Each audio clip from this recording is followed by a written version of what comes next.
12th regular session meeting to order, please. Let us all stand for the Pledge of Allegiance. I pledge allegiance to the flag of the United States of America and to the republic for which it stands, one nation, under God, indivisible, with liberty and justice for all.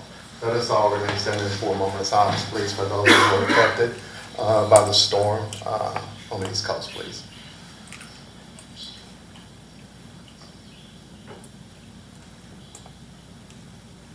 You may be seated. Thank you.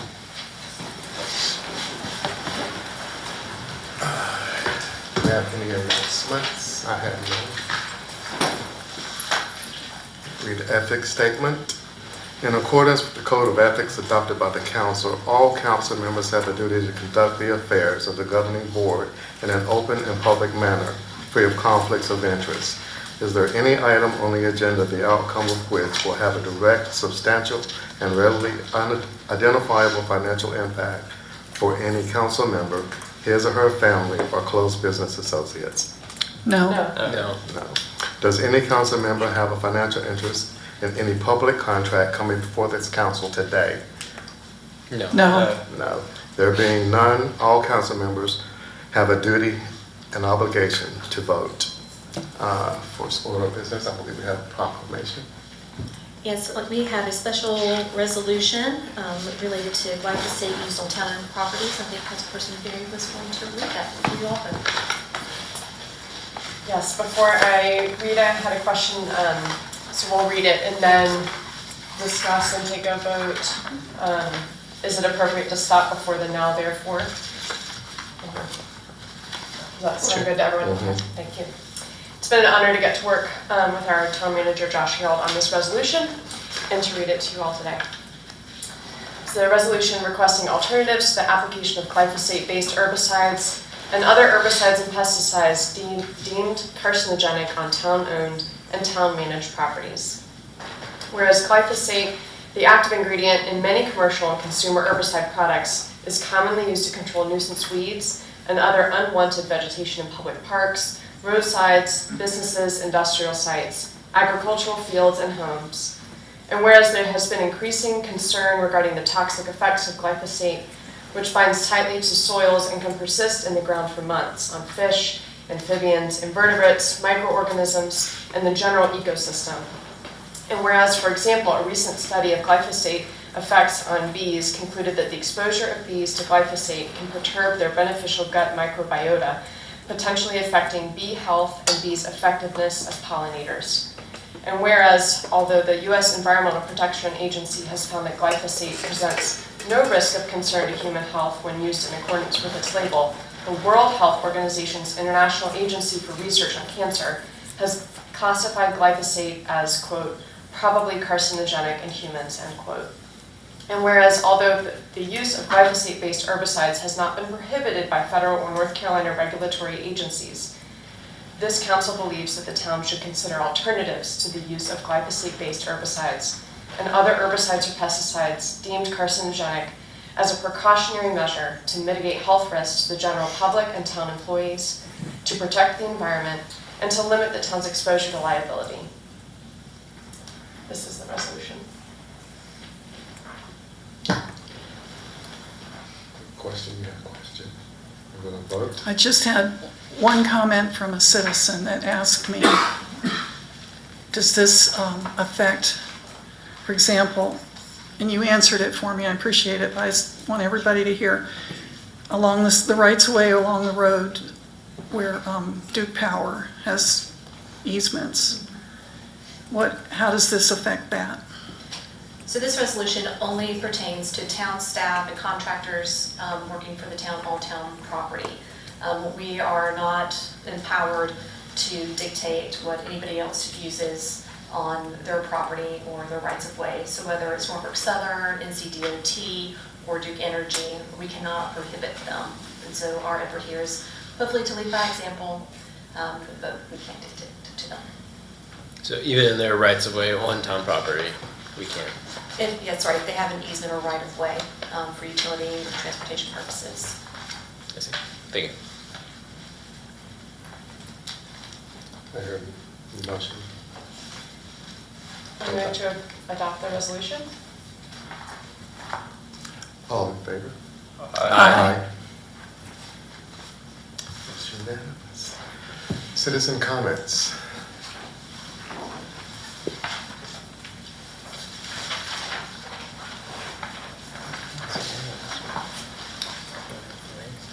Judge Daugherty, so you have 3 minutes. And just give your name and your address, please. Thank you.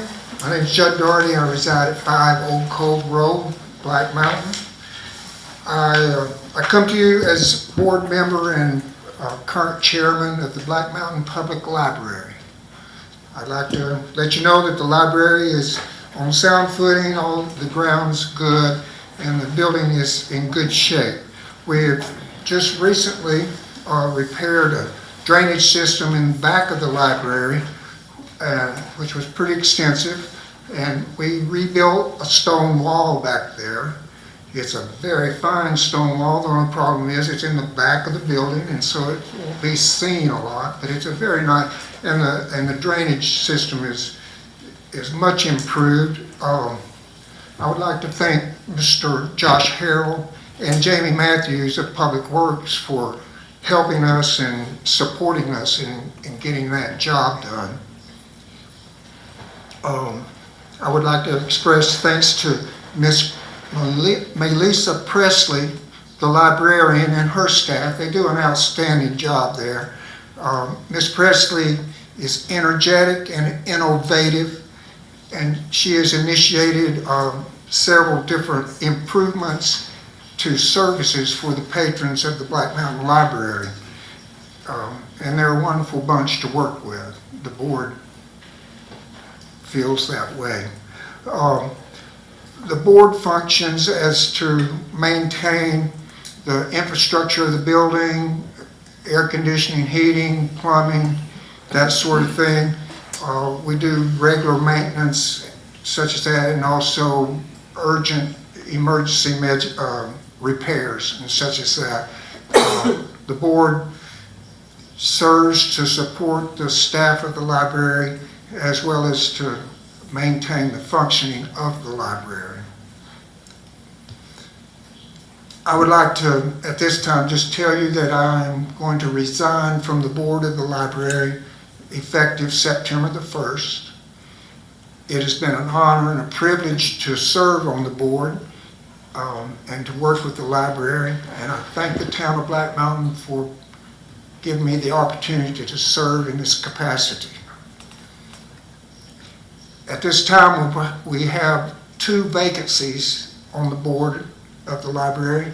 If you know anybody who would be interested in working with the board, we'd ask that you would refer them to Miss Presley at the library.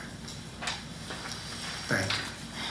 Thank you very much. Thank you, Jack. Thank you for your service. We don't normally respond to comments, but could I say something? Sure. Mr. Daugherty, you've been serving for decades, as I understand it. Is that right? A little while. Yeah, a little while. Yes, he has. And you've done such a good work, and I just didn't want to let this moment pass without saying thank you. Thank you. Thank you, Judge.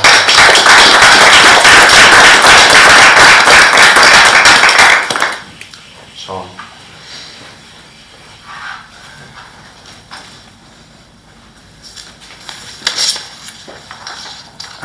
Sean Sloan, 115 3rd Street, Black Mountain. Appreciate the opportunity to come before you. I'm here tonight to express my objection to the town granting the owner of 210 North Park Lane the right to occupy the public right-of-way on North Park Lane. Since the development of that neighborhood some 97 years ago, a portion of that right-of-way was used by the residents for on-street parking. Now, the owner of 210 North Park Lane has occupied that portion of the right-of-way by placing a row of boulders, effectively barricading that portion of the right-of-way from the public. Now it's used for their own private pleasure, a place to store their motorboat and utility vehicles, to increase the size of their front lawn, and to deprive the benefit of on-street parking to their neighbors. Public right-of-ways are held in trust by state and local governments for the public's benefit. This doctrine imposes a duty on government authorities to manage and regulate these spaces to ensure public access and utility. Granting private individuals that right to take possession of a public resource at the expense of others violates the principle of public trust, and it has the appearance of favoritism in this instance, and this undermines trust in our institutions and deprives the quality of life that all our residents are entitled to. Thank you. Thank you, Sean. Any communications from staff? We do have a presentation tonight from Emily Benson from the Council on Aging to give us an update on some budget cuts and potential impacts to the Black Mountain Mill site at the Lakeview Center.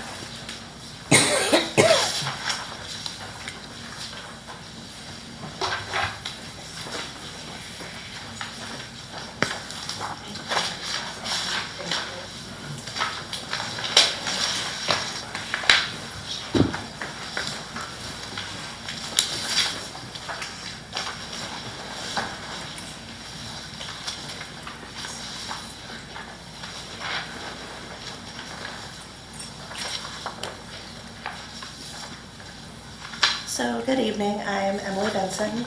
I am the Director of Programs at Council on Aging of Buncombe County. I am in charge of senior dining. Black Mountain is one of 4 sites, so when you look at the bottom, that's why there are a lot of other sites on here. And so I'm here just to talk about the pretty drastic budget cut for senior dining this year. There are a lot of reasons for that. One is ARPA funding is over September 30th. For those that are unaware, that is the America Rescue Plan Act. And then our block grant, so we are funded through the Older Americans Act. Congregate dining is Title 3C. It is federally funded, trickles down to the state, then the region, and then local. That budget was also cut by around $10,000.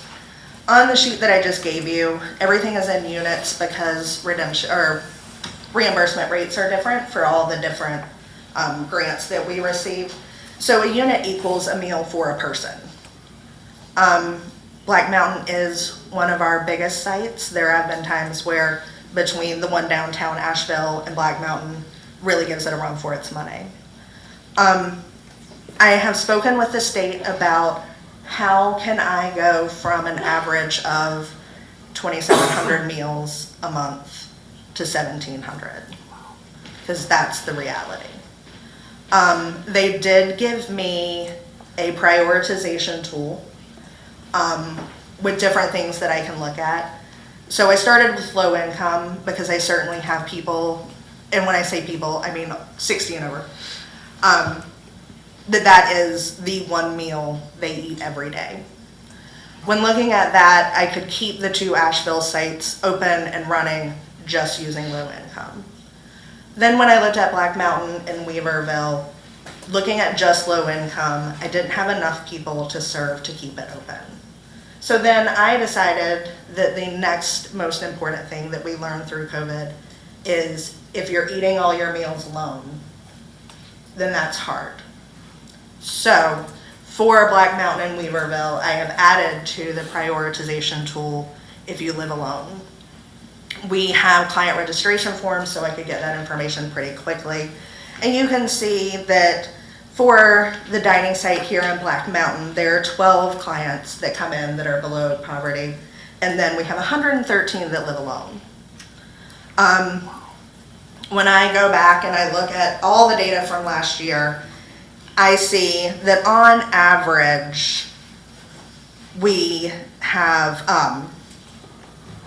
about 41 meals a month for people that are low income, and then the 438. So I did the math, and really what it came down to was if I had used those 2 things, we can stay open 5 days a week because our caterer, Moose Cafe, requires us to have at least 20 meals or they won't serve us, which is also an issue, which is one of the things I've had to do with Weaverville is shut it down to 3 days instead of 5.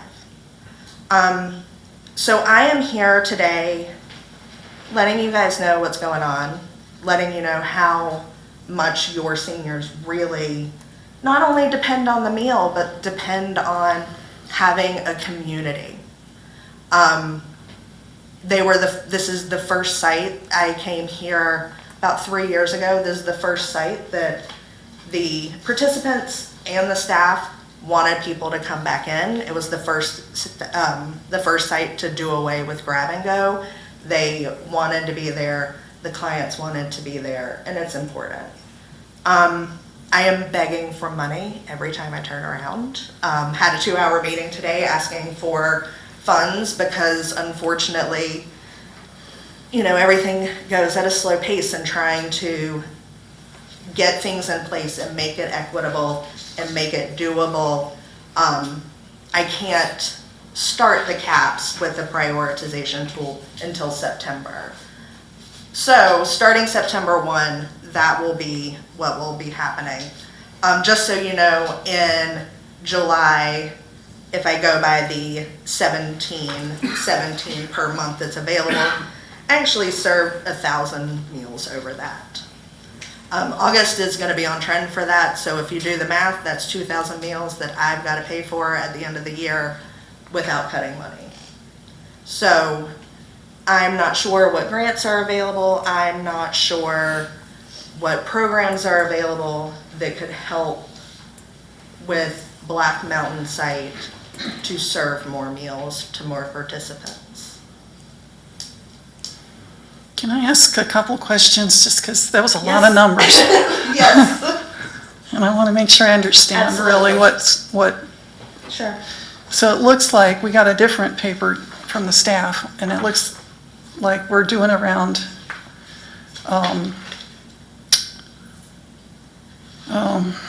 11,000 meals a year. Is that, am I reading Yes, so this that is right? Black Mountain. Right, Yeah, so right. these numbers are. That's all that exists in my life. Right, I understand. I wish that I had this broken down into sites. So yes, No, that is correct. that's right, okay. So 11,000 meals, that's a lot of meals. That's Monday lot through of meals. Friday Yes, only, ma'am. right? So then on the other sheet that you provided, I mean, I love all this information, I'm just trying to make sure I got it right. When you say there's 12 below poverty at Black Mountain and then 113 that live alone, so what is considered below poverty? Do you know that off the top of your head? So- These are not like, Well, so it really, all of this is self-reported data. So what we typically ask people is, are you on Medicare or Medicaid? okay. Because if you're on Medicaid, then you are at or below poverty. And I do not know what that number is off the top of my No, head. that's all right. So I'm just trying to get a sense of, you could be above poverty and still And not be able be. to afford food? Right. Absolutely, 100%. But that's really hard to track, but Right. I get it. Well, and you have to think when we're asking people these questions, are you at or below poverty? Nobody wants to say yes. So the information we're getting will be skewed towards no. So just so I got that, when you said you'll have 17, say that again, about starting September 1, you'll have 17 meals. So there will be 1,717 over all 4 sites. For Black Mountain, that would mean 480 meals a month. Gotcha. They ordered 50 for tomorrow, if that helps kind of get that in perspective. 480 total per month. Per month. And in a normal day, we do 50. Well, in a normal day without restrictions, you do 50. In a normal day starting September 1st, it will be 24. So we're cutting our service in half. Yes. And you're going to be, who's going to be the one that's going to have to tell people they're no longer eligible? I have letters that will go out tomorrow, so my phone will be ringing a lot this week. Currently, anyone over 60 qualifies? Or? If you're 60 and live in Buncombe County, you qualify. Yes. Yes. And it's free no matter what, right? Or Yes, it is. So there is no set charge for the meal. We do have a consumer contribution program that people are told if they would like to contribute, they can, because it's federally funded. I'm not allowed to put a number on that, and they don't have to if they are not able to or choose not to. I do have in the letter that is going out that there are some people that nothing changes, you can come, it is fine. And then the one for the people that now will be placed on a wait list, it tells them that they're gonna be placed on a wait list. It tells them that they can come to the site and do the activities. Melinda does a fantastic job over there. So they can come and do the activity, and then they can leave afterward. They can come do the activity and bring their own lunch. They can come do the activity and they can pay for a meal, which then will be invoiced at the end of the month from Council on Aging. So there are alternatives, but, if somebody is right above poverty, bringing a snack lunch may not be. The other priority we are using at all 4 sites are the people that use mountain mobility. So, because if transportation is that big of an issue, then on top of the social or isolation, that would be a big issue. On this paper from staff, it's noted that meal costs are roughly $6. Correct. So the meal itself that we pay Black Mountain, that we pay Moose Cafe, their caterer, we pay them $6 a month. Our reimbursement rate is, I think, $10.47 to cover admin costs, to cover mileage, to cover supplies, all that stuff. So, yeah.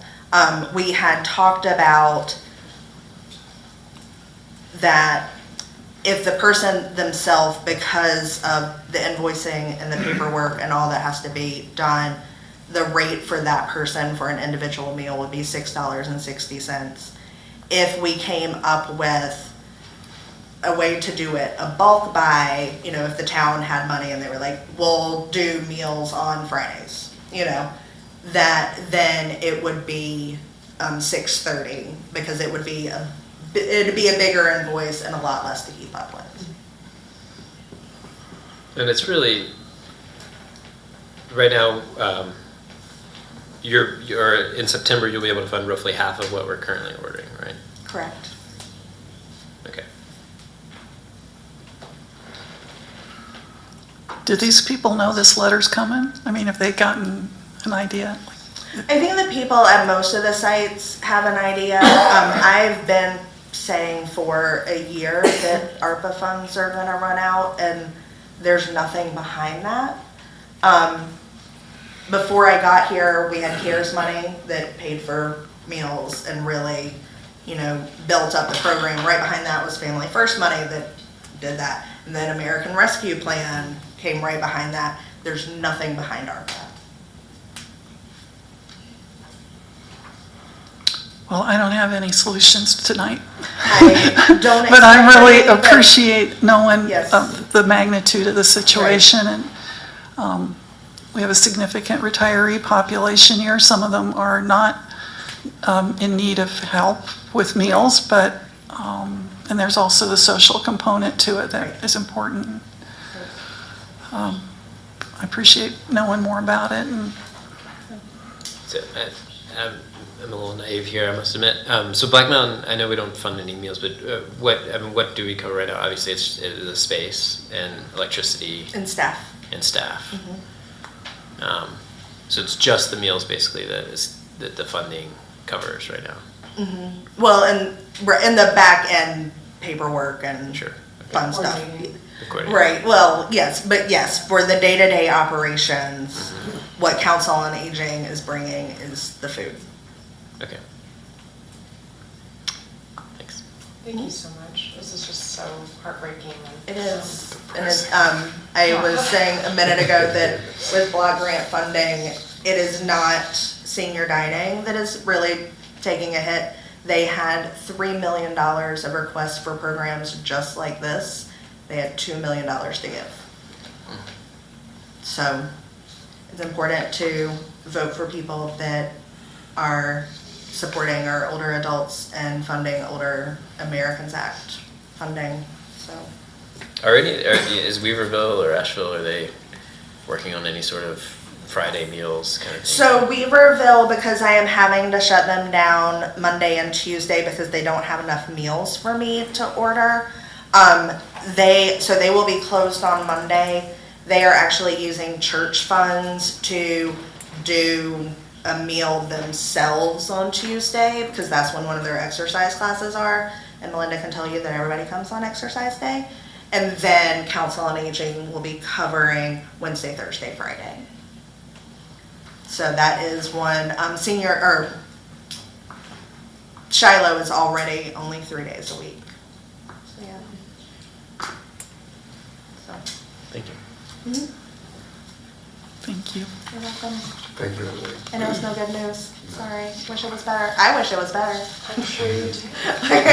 It's terrible. I wish it was better. You're in a tough spot to. Yes, you are. Right. And I will say on this, if you look at the CFWNC, that is the, that grant is specifically for Black Mountain and for meals. So, That grant is specific to our site. yep. Yeah, so those 428 meals are Black Mountain only. That's in addition to the 24 a day that you're funding? That are coming, or is that included in the? It's included. Okay.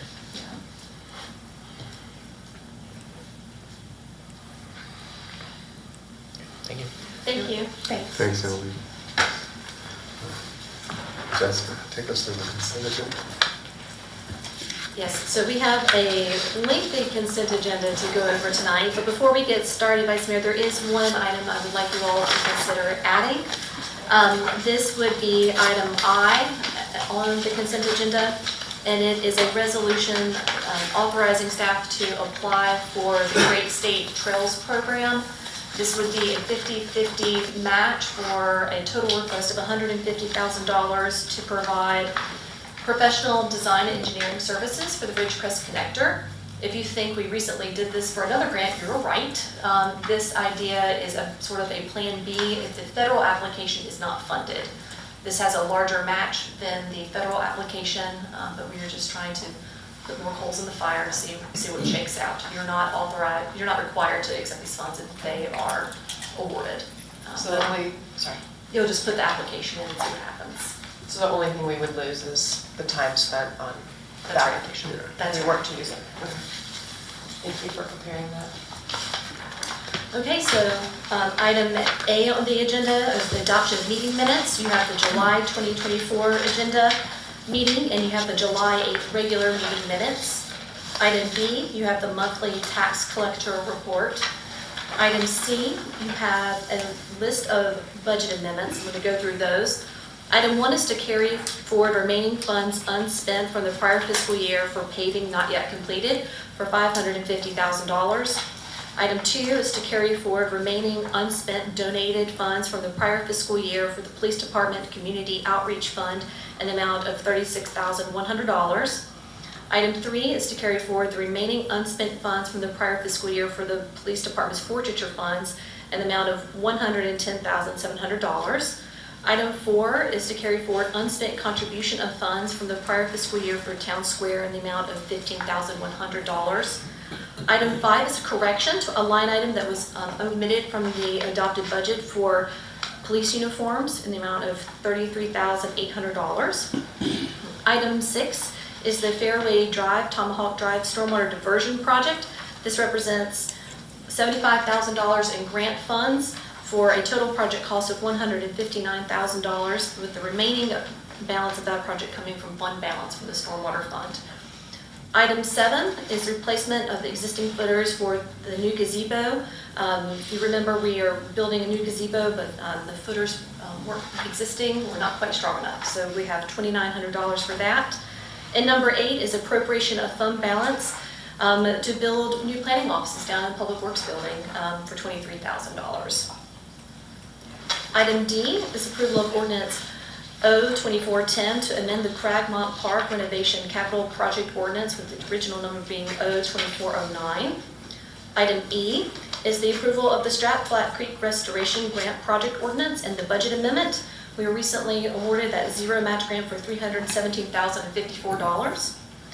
Item F is a call for a public hearing next month on September 9th to add some language to the land use code to add mobile retail vendors. Item 6 is a resolution to amend the System Development Fee Capital Reserve Fund.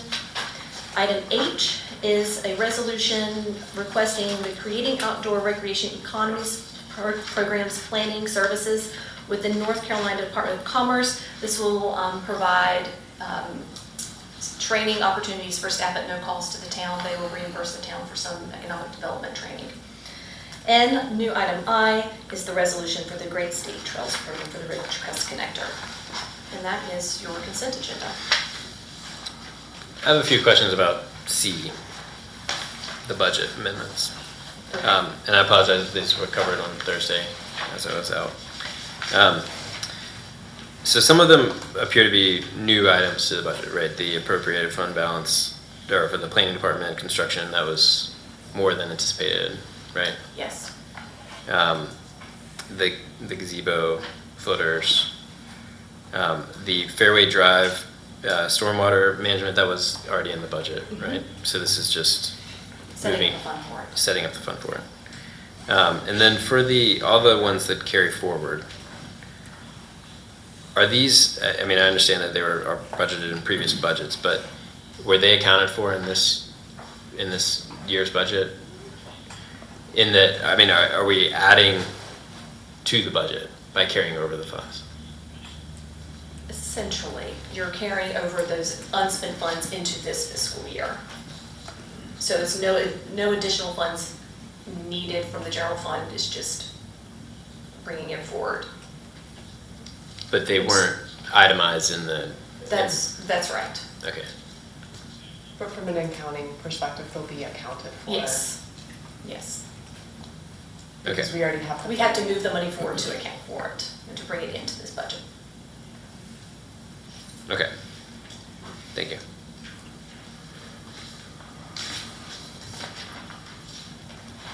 Is there a motion to approve the consent agenda? So moved.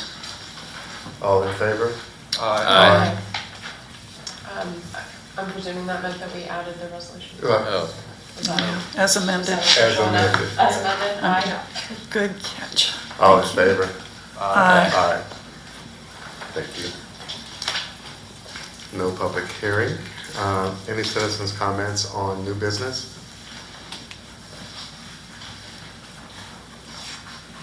Having none. Jessica? All right, so under new business, we have two items. The first one is an ordinance to amend Chapter 2, Section 2.1.2 of the Plumbing Code. Raleigh and all of their wisdom have prohibited a redundancy in having shut-off valves on water lines into houses. It's been required to have two for a very long time. Now you can only require one. You're still allowed to have two if that's what you so choose to do, but we can no longer require it. So all this amendment does is align us with recently updated state legislation. And this only impacts residences, this is not relevant for businesses. Let me double check that. I think that's the language I saw. I think it is It single is. family. It is. Just want to double check. It is. Is there a motion to accept? Anybody want to make that motion? So moved. All in favor? Aye. All right. Item B is to consider financing for purchase of 3 police vehicles. In the 24-25 budget, there's an allocation for $194,000 to purchase 3 police cars with an installment purchase financing model. The proposal from Truist Bank is in your packet with a 4-year term of 4.88%.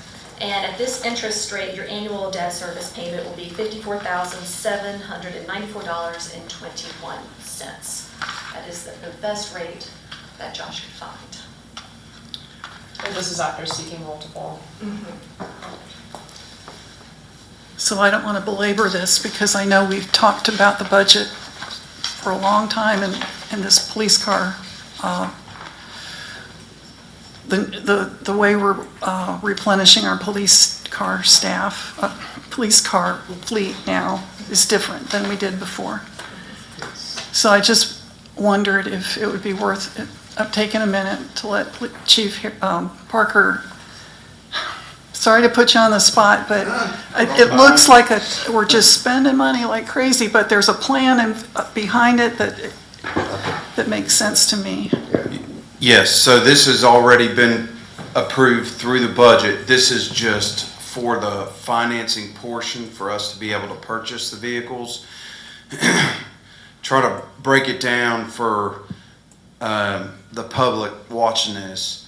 If we were, our fleet is roughly 28 vehicles, and if we were to buy 3 vehicles per year, if you do a replacement plan, that's basically 10 years, and those vehicles, the maintenance cost, everything else. So what we're doing is, originally when I got here, there was vehicles that were 18, 19 years old that we were spending $20,000 on one vehicle for vehicle maintenance. And so what this does is we're trying to do the purchase plan where after 4 years of doing this, when we do the financing, one will roll off, one will roll on. So we'll have a consistent number, and every year we're looking to replace those vehicles because we need to replace them. The maintenance cost should go down. It takes time because the fleet was so old, and we still have some older vehicles, so we haven't gotten to where we need to get. But basically, this is just a plan that every year we finance 3, sometimes 4 vehicles, and then the next year, one of those purchase agreements will roll off after the 4th year, and then every year you'll have a consistent anywhere from $200,000 to $220,000, of course, inflation and everything else. But then you'll just have that automatically that you know is in the plan for vehicles for years to come. That way the fleet's where it needs to be for response. And I will say that's a very big challenge for us. We usually have 3 cars in the shop at all times. When they're driven, they're not driven like regular vehicles. And then it seems like, we probably had 4 or 5 cars hit in the last year that weren't our fault. And so there's just, it's a very difficult thing to do, but that's why we're asking for the vehicles every year. Does that answer the questions? Yeah, and then they get traded in when they're newer, while they still have some worth, right? Some Right. value. So right now, the vehicles we've been trading in, we've been getting roughly $1,000 to $1,500 on the trade-in.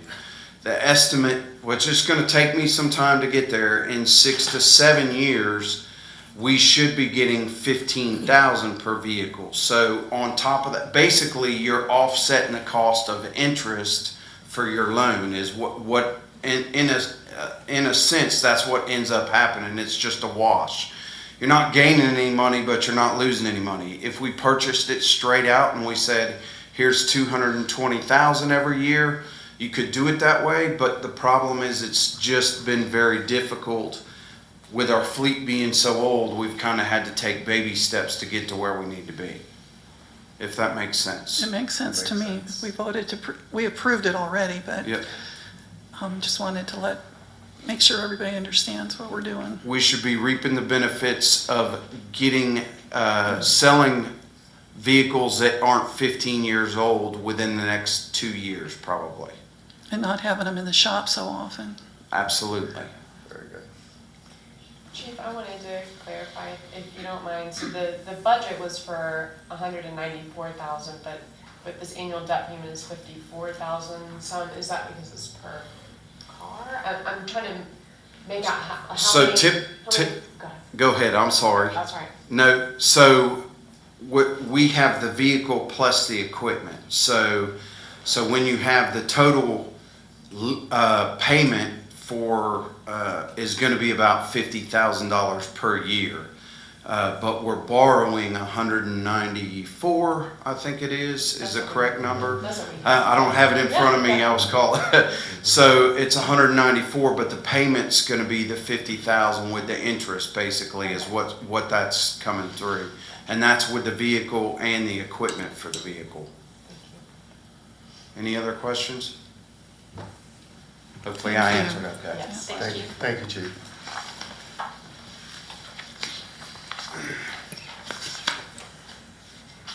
Do you vote on that? Do you hear a motion? I'd move to approve the resolution to approve the financing term. All in favor? Aye. Okay. Communication from staff.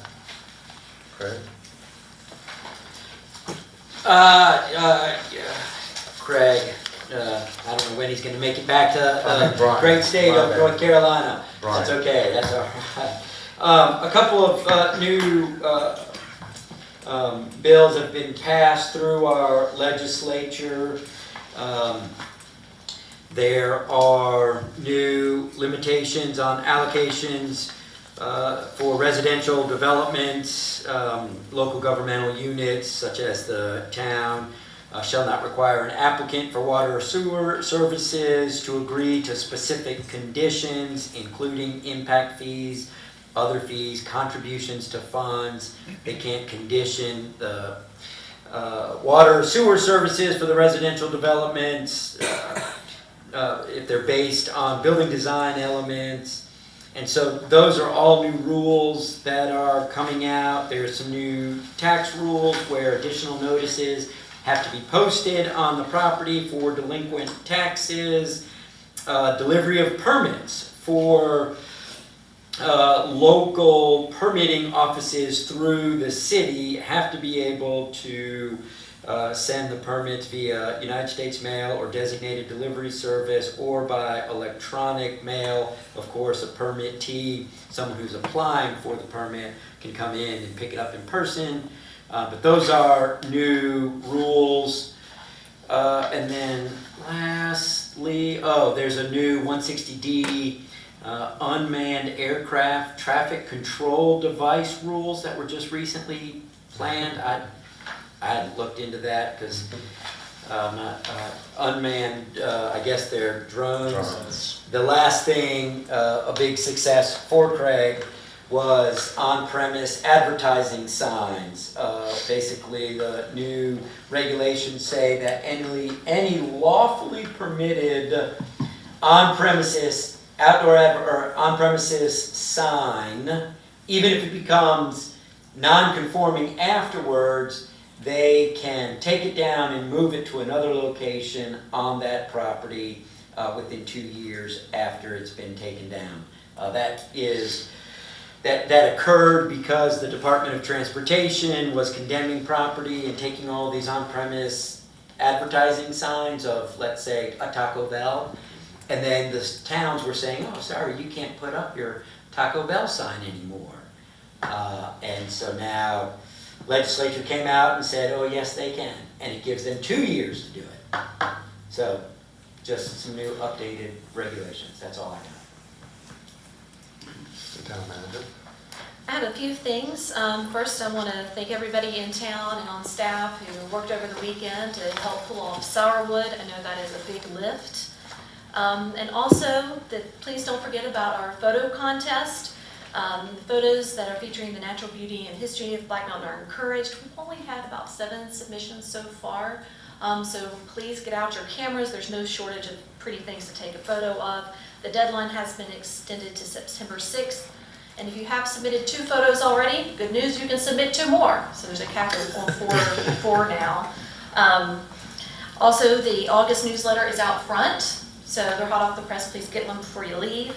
And mark your calendars. We have 2 drop-in style community meetings coming up. The first one is September 11th from 5 to 6:30 here in Town Hall for the active transportation that project that needs a better name, the EV 55, 47A, and B.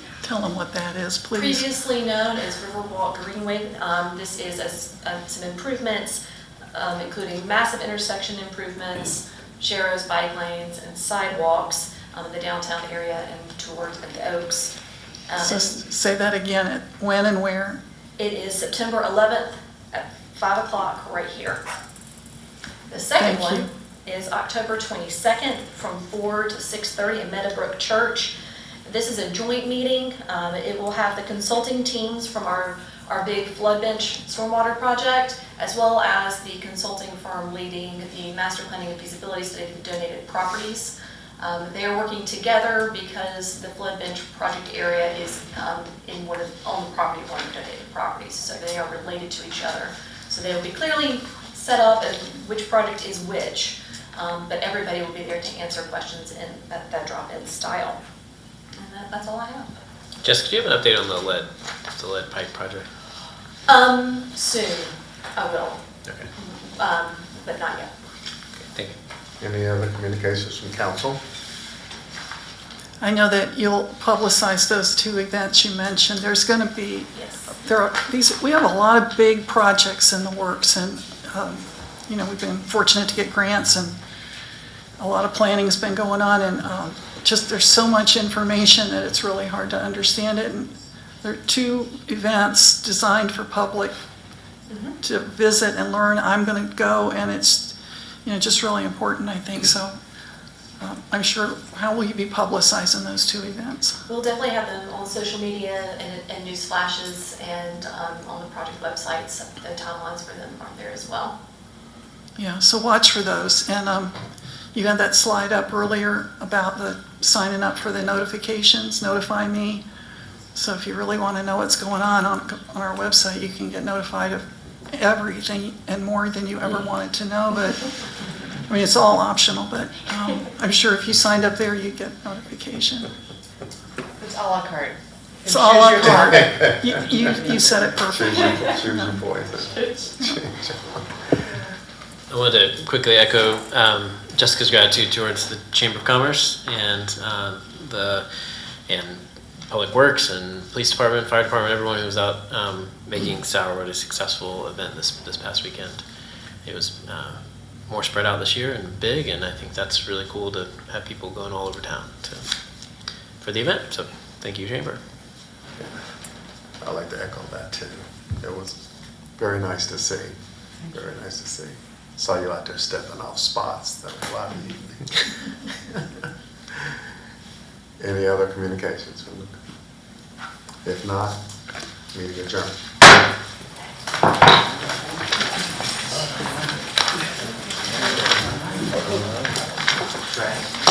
This breaks my heart about